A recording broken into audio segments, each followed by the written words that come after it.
오늘 에스겔 26장 말씀을 통해서 말씀을 깨닫는 지혜와 응답받는 기도의 은총이 우리에게 넘치게 될 줄로 믿습니다.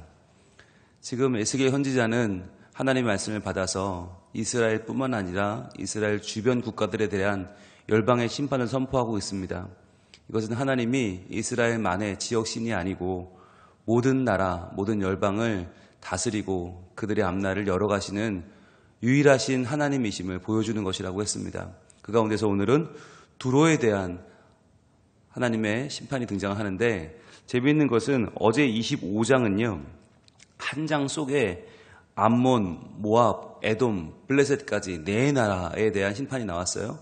그런데 오늘부터 등장하는 두로에 대한 심판은 한 나라에 대해서 26장에서 끝나는 게 아니고 27장, 28장 거의 마지막 부분까지 이어져서 무려 76절이나 이어집니다.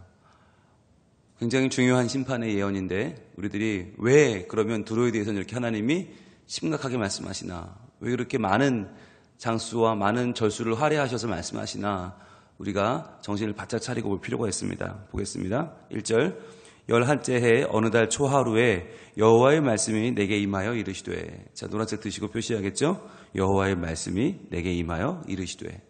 하나님의 말씀이 임해요. 여러분, 하나님의 말씀은 나에 대해서도 임하지만 우리 주변 국가들에 대해서도 임한다. 주변 사람들에 대해서도 임한다. 근데 그것이 내게 임하는 이유는 무엇입니까? 그 나라에 임하면 되잖아요. 근데 왜 나한테 임해요? 그 나라는 말씀을 받을 사람이 없어요. 그 말씀을 받아 그 말씀을 선포할 사람이 없어요. 그래서 나에게 주어지는 거예요. 이게 에스겔의 거룩한 부담감이고 책임감인 것입니다. 여러분, 이것이 믿는 자의 자세예요. 하나님이 왜 이 말씀을 나한테 주시나, 나한테 해당되지도 않는데 왜 그럴까요? 이 말씀을 내가 받아 내가 기도하라는 거예요. 그래서 내 주변에 하나님을 알지 못하는 사람들, 그 사람들은요 말씀을 받을 길도 없고요, 그 말씀을 깨달을 수도 없어요. 그런데 그들에게도 하나님의 심판은 임하고 하나님의 계획은 임한단 말이에요. 그럼 그게 누구한테 임하겠어요? 나에게 임한다는 거예요. 그래서 하나님을 먼저 믿었다라고 하는 것은 내가 신앙의 가장인 것입니다. 내가 신앙의 세대주인 것이에요. 그래서 내가 집안에 내가 이끌어가는 가장이 아니고 세대주가 아니라 할지라도 내가 먼저 믿었으면 내가 하나님의 말씀을 받아서 그 말씀을 내가 품어내고 그걸 가지고 기도하고 그것을 증거할 책임이 있는 사람이다 라는 것을 알아야 됩니다. 똑같은 아파트 생활을 해도 다른 아파트 주민들이 참 말도 안 되는 이야기를 하고 때로는 의견이 부딪힐 때가 있습니다. 그럴 때 하나님은 누구에게 말씀하실까요? 그 사람들에게 말씀하지 않으세요. 말해도 몰라요. 나에게 말씀하신단 말이죠. 그러면 내가 그 말씀을 받으면 난 어떻게 해야 돼요? 난 기도해야 되는 거예요. 그 말씀을 품고 기도하면서 하나님의 뜻이 온전히 우리 가정에, 우리 아파트에 일어날 수 있도록 기도해야 되는 거죠. 그래서 여러분, 기도라고 하는 것은 하나님을 믿은 사람의 숙명입니다. 그리고 기도하는 것은 바꿔 말하면 하나님의 뜻에 동참하는 것입니다. 그래서 하나님의 뜻이 먼저 나를 굴복시키고, 그래서 내 마음이 하나님 말씀대로 변화되고 내가 먼저 그 말씀을 따라 살아갈 때 그 모습을 보고 주변 사람들이 저 사람은 성격을 보면 저럴 사람이 아닌데, 지금까지 살아온 이력을 보면 저럴 사람이 아닌데 왜 저렇게 변화됐지? 하나님 말씀 때문이구나. 하나님을 믿으니까 저렇게 사는구나 라고 하는 것으로 우리는 영향력을 끼칠 수 있단 말이에요. 그리고 우리가 변화되고 우리가 새로워지는 것뿐만 아니라 하나님은 그것을 통해서 주변 사람들을 변화시켜 나가신다는 거죠. 그래서 오늘도 에스겔이 이 말씀을 받았는데, 이 말씀을 받고 어떻게 해야 될까? 두로를 위해서 한편으로는 기도해야 될 것이고, 또 한편으로는 두로가 이렇게 망할 것이라는 것을 이스라엘 백성들이 깨달으면 어떻게 돼요? 더욱더 겸손하게 하나님 앞에 나갈 수 있는 거예요. 그리고 하나님은 우리의 멸망을 비우는 두로를 저렇게 끝까지 책임지고 심판하신다는 것은 무엇을 상징합니까? 하나님의 그 백성을 얼마나 사랑하시고 얼마나 그 백성을 끝까지 견고히 지켜주시는가를 보여주는 하나의 사랑의 메시지가 되는 것입니다. 그래서 오늘 이 말씀 매우 중요한데요. 그런데 언제 임하나 보니까 11째 해에 임했다 그랬어요. 11째 해 어느 달 초하루라고 그랬습니다. 11째 달이 언젠가, 이때가 이제 이 에스겔이 바벨론 2차 포로 때, 2차 침공 때 포로로 끌려오잖아요. 그로부터 11년 후가 언제냐? 이스라엘이 완전히 망하는 그 해입니다. 이달 4월 9일 날 완전히 이스라엘이 망해버려요. 그러니까 열한째 해라는 거는 아주 중요한 말인데 이스라엘이 완전히 망하던 그 해. 그런데 왜 어느 달이라고 했을까? 어느 달인데 원문에 보면 그 달이에요. 그 달. 그러니까 아마도 멸망하던 4월이 아니겠는가. 4월 그 달이 아니겠는가라고 보는 거죠. 자, 멸망할 때 어떤 일이 벌어졌냐? 2절입니다. 인자야, 두로가 예루살렘에 관하여 이르기를. 자, 두로 나왔죠. 이제 오늘 심판의 대상입니다. 두로가 예루살렘에 관해서 뭐라고 했냐면, 아하, 만민의 문이 깨져서 내게로 돌아왔도다. 그가 황폐하였으니 내가 충만함을 얻으리라 하였도다. 여러분, 이 말이 두로가 심판을 받은 이유였다는 거예요. 자, 보세요. 아하라고 했죠. 이 말이 25장에는 암몬이 했던 말 기억나세요? 아하, 좋다. 똑같은 말이에요. 똑같은 말이 바로 여기 나와요. 아하. 자, 그런데 암몬은 아하만 했어요. 아하, 좋다만 했는데 멸망당했어요. 두로는 아하에서 끝난 게 아니에요. 그 뒤에 뭐가 나오냐? 만민의 문이 깨져서 내게로 돌아왔다. 여기서 말하는 만민의 문이 뭐냐? 두 가지 의미가 있는데 첫 번째는 경제적인 의미가 있어요. 경제사회적인 의미로 만민의 문이 뭐냐면 이스라엘은 보세요. 바로 옆에 암몬 있죠. 모압 있죠. 그 밑에 에돔 있죠. 그 뒤로 두로 시돈 있죠. 블레셋 있죠. 가로 애굽까지. 그러니까 온 나라가 온통 다른 나라에 둘러싸여 있어요. 그래서 이게 육지로 뻗어가려면 경제력의 중심지가 어디냐? 통상의 중심지가 꼭 필요한 나라는 예루살렘이었어요. 이스라엘이었어요. 근데 두로는 어느 나라냐? 해상무역의 중심지입니다. 해상무역. 그래서 두로는 이스라엘보다 북쪽이잖아요. 북쪽 페니키아 지방인데 이 페니키아 지방이라는 곳이 굉장히 문화가 발달한 곳이에요. 그래서 두로는 단순히 해상무역의 중심지만이 아니라 문화가 꽃피운 곳이에요. 페니키아에서 거의 헬라 문화와 맞먹는 문화가 탄생을 합니다. 그래서 헬라 사람들한테 알파벳을 전수해 준 사람들이 페니키아 사람들이에요. 그러니까 두로와 시돈을 무시하면 안 돼요. 어마어마한 문화를 가지고 있어요. 게다가 이 두로가 경제의 중심지면서 동시에 군사적인 요충지입니다. 왜냐하면 두로는 지중해 연안에 있는 나라뿐만 아니라 바닷가로 나가서 800m 떨어진 곳에 섬이 있어요. 그 섬 나라도 두로예요. 그러니까 육지가 공격을 받으면 섬으로 피하고 섬이 공격받으면 육지로 피하고 그러니까 양쪽이 다 군사적인 요충지고 요새이기 때문에 이걸 무너뜨리기가 어려운 거예요. 오죽하면 북이스라엘이 멸망할 때 아수르에 망하지 않습니까? 그 아수르가 두로까지 먹으려고 거기를 쳐들어갔어요. 근데 두로가 800m 앞에 있는 섬으로 피해버렸습니다. 그러자 그 사람들을 끝까지 쫓아가지 못하고 결국 아수르는 거기서 멈춰버렸어요. 바벨론도 마찬가지입니다. 바벨론도 두로를 멸망시키려고 쳐들어왔는데 육지는 차지했는데 섬나라를 차지하지 못했어요. 그래서 두로를 마침내 다 침략시키지 못했던 그 강력한 나라가 두로입니다. 그렇기 때문에 그 두로는 어떤 생각이 있었냐? 아, 저 이스라엘만 망하면 우리가 저 나라만 먹으면 그때부터는 우리가 해상무역뿐만 아니라 지상무역도 다 먹을 수 있는데 이 마음이 있었던 거죠. 그런데 만민의 문이 깨졌다는 말은 뭐냐면 이스라엘이 이제 무너졌으니까 우리에게는 만민의 문이 열렸다. 이제는 애굽까지 뻗어가는 육상 무역의 길이 열렸다. 이렇게 좋아했던 거죠. 그리고 또 하나의 의미는 만민의 문이라는 게 무엇입니까? 만민에게 복음을 전하는 하나님의 사람이란 뜻이죠. 그 하나님의 백성이 무너진 거예요.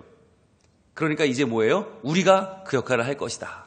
우리가 이제는 하나님 백성이 될 것이다 라고 하는 기대를 갖게 된 거죠.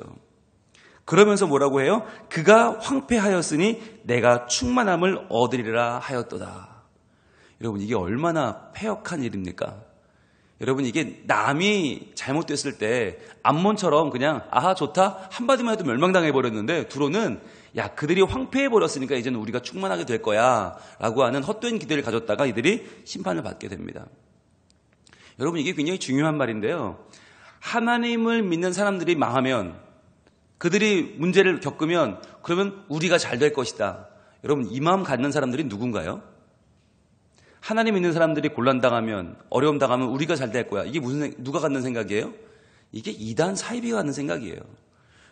여러분 이단 사이비는 교회를 공격합니다. 교회를 쓰러뜨리려고 합니다. 왜냐하면 교회가 무너지면 자기가 내가 잘 될 거라고 생각해요. 여러분 근데 얼마나 어리석은 생각입니까? 여러분 교회가 잘 되면 교회가 못 되면 이단이 잘 될 수 있어요? 함께 망하는 것입니다. 어리석은 생각인 것이죠. 굉장히 어리석은 거죠. 그런데 이단들은 항상 어떻게 생각하냐면 큰 교회를 무너뜨리자, 대형 교회 무너뜨리자. 그러면 그들이 다 우리에게로 올 것이다. 어마어마한 착각이죠. 여러분, 또 하나 이 생각을 가지고 있는 사람들이 있어요. 그게 누구냐면 교회를 다니되 어설프게 다니는 사람들이에요. 이 사람들은 항상 무슨 생각을 하냐면 교회를 잘 다니는 사람들 때문에 나한테 복이 안 온다고 생각하는 거예요. 여러분, 실제로 그런 분들이 있어요. 교회를 열심히 다니고 하나님을 열심히 믿는 사람들 때문에 나한테 복이 안 와. 그러니까 저 사람들이 잘못되면, 저 사람들이 문제가 생기면 나한테 복이 올 거야. 하나님은 그때부터 나에게 복을 주실 거야 라고 하는 잘못된 마음을 가진 분들이 교회 안에 있어요. 그래서 그런 분들의 특징이 뭐냐? 교회 안에 문제를 일으켜요. 문제를 일으켜서 기존의 질서를 무너뜨려 버려요. 그러면 내가 주목받을 줄 알고, 그러면 내가 잘 될 줄 알고, 그럼 내가 존경받고 사랑받을 줄 알고, 그래서 계속 교회의 불만을 이야기하고 교회에 계속 문제를 일으켜서 자기의 존재감을 드러내려고 합니다. 근데 여러분, 그게 될까요? 아니죠. 결국 같이 망하는 것입니다. 어리석은 생각이죠.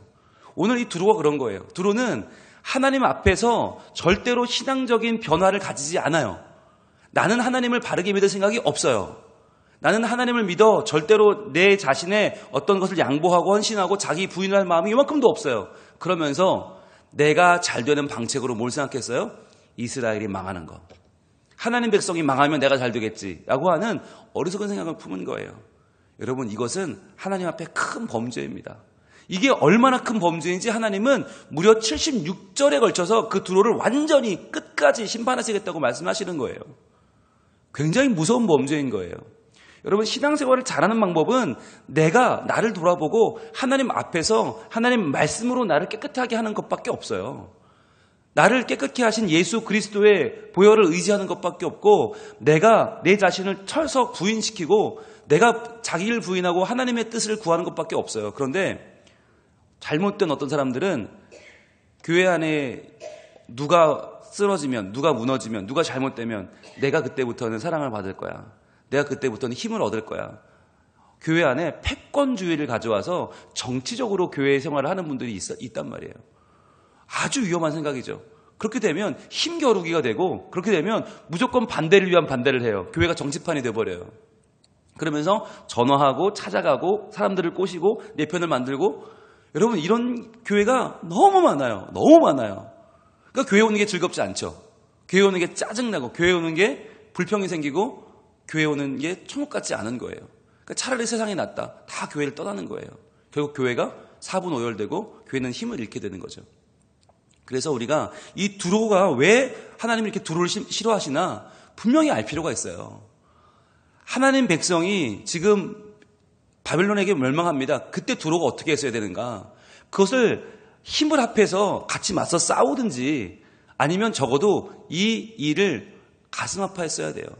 그리고 우리도 저런 꼴 당할 텐데 우리도 정신 차리고 하나님을 경외하고 바르게 믿자, 이렇게 돌아왔었어야 되는데, 저들이 잘못되니까 우리가 잘 될 거야, 우리가 이제 길이 열릴 거야, 우리가 충만함을 얻을 거야 라고 하는 잘못된 생각을 가지고, 남이 안 되는 걸 가지고 내가 그것으로 도리어 발판을 삼아서 이익을 취하려고 했던 이 사단의 생각을 가졌던 두로는 완전히 멸망하고 맙니다. 여러분, 하나님의 은혜는 더 낮아지고 더 겸손해지고 더 온유해지고 더 하나님 말씀에 순종할 때 찾아옵니다. 절대로 남이 잘못돼서 내가 잘 되는 일은 없습니다. 절대로 남을 깎아내려 내가 올라가는 것은 없습니다. 그래서 우리가 분명히 이 말씀을 통해서 깨달아야 돼요. 혹시 내 안에 두로가 있지는 않은가? 혹시 내 안에 그 두로가 있지는 않은가? 두로라고 하는 말이 이스라엘 말 히브리어로 보면 이게 초르라고 하는 말인데, 초르는 암초입니다. 암초, 바위, 굳은 바위, 암초예요. 그게 두로예요. 그러니까 우리 마음속에도 그 초르가 있을 수 있단 말이에요. 굳은 바위, 암초가 있어서 마치 내가 안 되는 건 남 때문이야, 저 사람 때문에 내가 안 돼, 이런 오해를 할 수 있고, 이런 꼬여버린 마음이 우리 안에 있을 수 있단 말이에요. 그 두로를 찾아내서 완전히 박살내는 거, 그게 신앙생활의 시작입니다. 그게 자리하고 있으면 우리 신앙이 잘할 수가 없는 거예요. 여러분, 그런 생각 있잖아요. 옆 교회가 잘 되니까 우리 교회가 안 된다, 이런 마음들. 저 교회가 잘 되니까 우리 교회가 부흥을 못해, 이런 마음들 갖는 교회가 실제로 있다니까요. 그럼 그런 교회는 어떻게 하겠어요? 계속 하는 일이 뭐예요? 옆 교회 망하도록 기도하는 거예요. 옆 교회 사람들 못 가도록 해코지하는 거예요. 안 좋은 소문 퍼뜨리는 거예요. 결국은 같이 망하는 거예요. 그게 아니라 도리어 내가 하나님 앞에 바로 서고, 내가 하나님의 정의를 구하고 내가 내 안에, 내 속에 하나님 나라를 이루어가서 점점 내가 변화되고 하나님의 은혜를 구하는 삶을 살아야 하는 것입니다. 그래서 오늘 우리는 두로를 통해서 우리 자신을 돌아봐야 돼요. 3절 보세요. 그러므로 자, 이렇게 악한 생각을 품었기 때문에 어떻게 해요? 주 여호와께서 이같이 말씀하셨느니라. 노란색 쳐야겠죠? 하나님이 지금 너무 화가 나셨어요. 너무 분노하셔서 말씀하시는 거예요. 두로야, 내가 너를 대적하여. 무서운 말이죠. 두로야, 내가 너를 대적하겠다. 너는 내 대적이라는 말이에요. 왜? 네가 내 자녀 이스라엘의 멸망을 기뻐했기 때문에. 네가 그들의 멸망을 타고 올라가서 네가 잘 되는 기회로 삼으려고 했기 때문에 너는 이제 나의 대적이다. 선언하시는 거예요. 무서운 일이죠.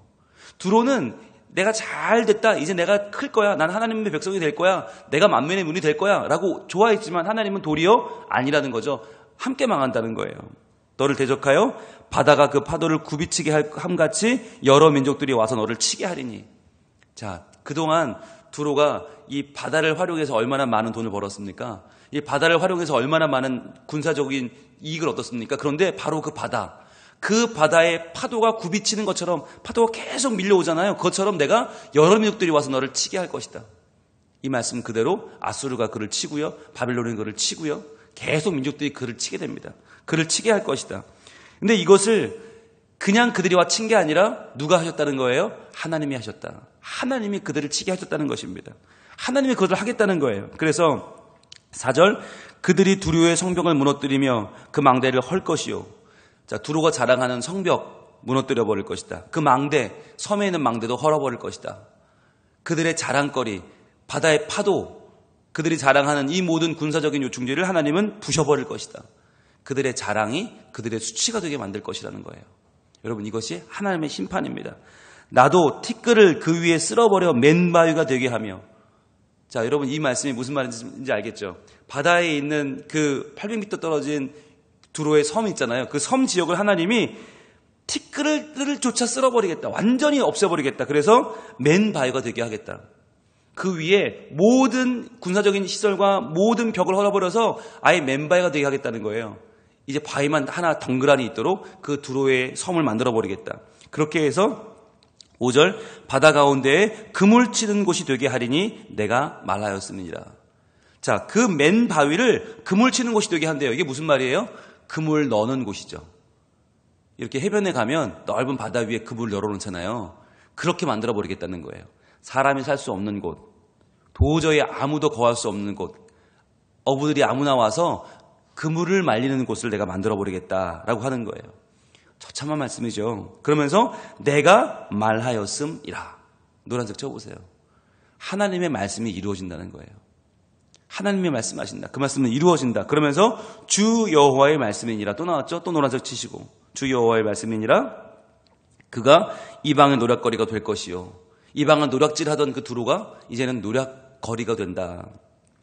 6절, 들에 있는 그의 딸들은 칼에 죽으리니 그들이 나를 여호와인 줄을 알리라. 자, 들에 있는 그의 딸들이 무슨 말일까요? 지금 두로가 멸망하는데 딸들이 왜 들에 있을까요? 이 말은 두로를 추종하는 여러 나라들을 말하는 것입니다. 두로를 따르는 나라들, 두로의 영향력 아래에 있는 그 주변 나라들을 말하는 것이에요. 그 나라들, 그 성읍들도 칼에 죽는다. 같이 망한다는 거죠. 그렇게 망할 것이니 그들이 마지막 날에 그들이 나를 여호와인 줄을 알리라 라고 하는 거죠. 그러니까 그동안은 두로가 하나님을 알았다는 거예요? 몰랐다는 거예요? 몰랐다는 거예요. 하나님도 모르는 주제에 하나님도 섬기지 않으면서 그들은 우리가 만민의 문이 될 거야 라고 좋아하고 우리가 하나님의 자녀가 될 거야. 하나님은 이제 우리 편이야 라고 좋아했던 거예요. 여러분, 이 모든 착각과 오해와 아집과 교만을 하나님은 한 방에 꺾으시겠다는 거죠. 자, 그러면 어떻게 망했을까요? 어떻게 이 역사적으로 이 일이 이루어졌을까요?